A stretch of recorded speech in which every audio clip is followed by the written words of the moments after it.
Okay, so here in the former site of the Jointee Church, it's a pretty remarkable spot. It's actually right close to our house, and this is a grave right in front of me of Nathaniel Chapman. He's a Revolutionary War soldier. One of his descendants. They fixed up his grave here in years past. I think about 10 or 15 years ago, and maybe more than that now. And they did an outstanding job. You can see it's held up great. I'm just going to give a D2 bath and get that clean and back to white.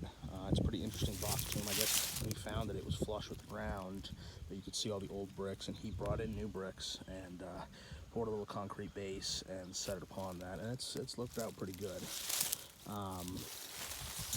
Like I mentioned, it's the Jointee Church. It was a church that was shared by multiple faiths back here, and they alternated, as I recall, services. You know, first Sunday of the month was one, next Sunday was another, and I believe it disbanded around 1849, 1851, something around that. And the story that we've been told, and I've gone back and forth with various people about this, is that it disbanded and they moved the bodies. And, you know, I'm walking around here and there's depressions. You know, I can see, tomb rock.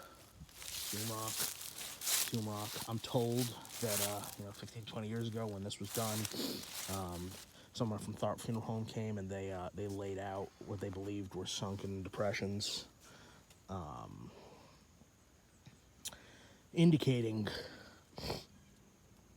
many burials here, which seems plausible. I mean, there's a grave all the way over there. War of 1812 soldier there. There's a piece of a mark over there. My suspicion is that nothing was ever moved, and that's just bunk. Now, what's interesting and what we hope to kind of figure out beyond the simple restoration, what we're going to be working on is this one here that you can see is broken. It's pretty leaned.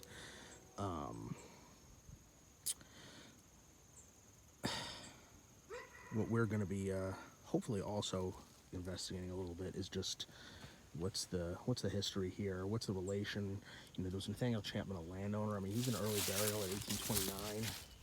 I believe this is his niece. I mean, you just walk here, you can just see rocks. It just all look like tomb rocks. There's another one there. I mean, there's no telling, really, inscriptions on these. I mean, it's so overgrown and flattened. This is 1883, so her burial not only is many years later, but it's also, interestingly, after the existence of the Jointee Church.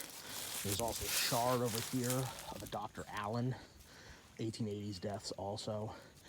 I know from our own home research, our farm research, Robert Allen was his father, and they owned an adjacent farm. Perhaps this was the farm, perhaps their farm encompassed the site of the former cemetery. We haven't really done that, but that could explain why he would be buried in this zone, I guess.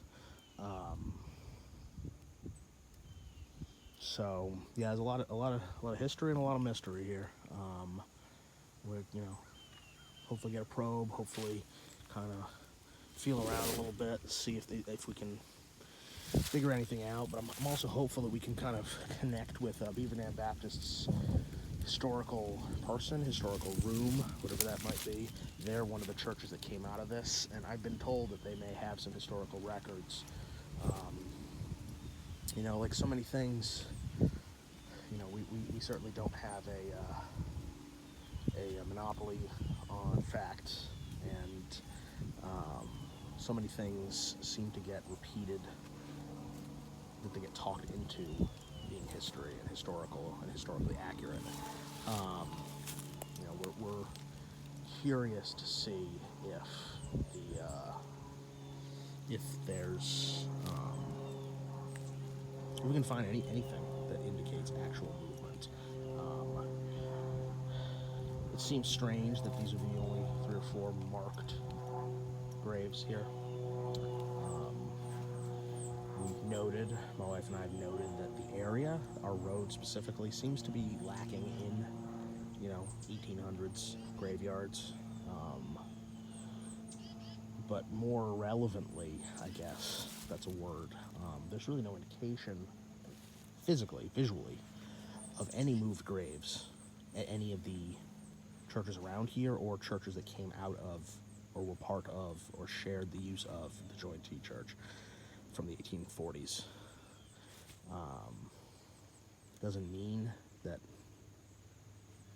didn't happen, but I don't know where they are. There's like I said, Beaver Dam has nothing older than the 1890s, and I believe those are moved in already. Parish Chapel at the top of 653 and 24, it's even newer than that. So, I mean, if there was these graves from the 1850s or earlier, where did they go? And then why are there graves here, too, at least, from the 1880s, which is back after the Jointee Church's existence? So, there's definitely some research to be done here.